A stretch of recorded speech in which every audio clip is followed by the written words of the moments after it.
कहवा से गंगा मैया निकरेली, कहाँ वापसरी गईली हो।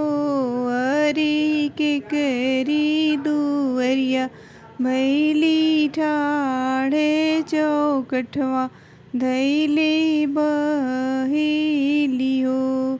अरी के करी दुअरवा भैली ठाढ़े, चौकठवा धैली बहिली हो। शिव की जटा से गंगा निकरेली, धरती पसरी गईली हो। अरी दशरथ दुअरवा भैली ठाढ़ी, आंगनवा धैली बहिली हो।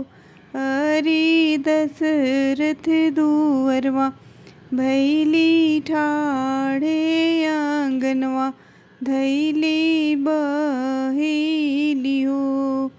सोने के घड़ौआ राजा दशरथ ते गंगा से अरज करे, गंगा से अरज करे हो। गंगा लेबू ने सो एक पियरिया ते चटके चुनरिया ने हो। गंगा ले तूने सोने के पियरिया ते चटके चुनरिया ने हो।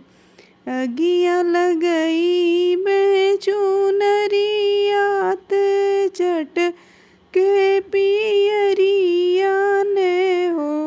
अरे रौरे घरे जन्म श्री राम ते दर्शन हम करबेन हो।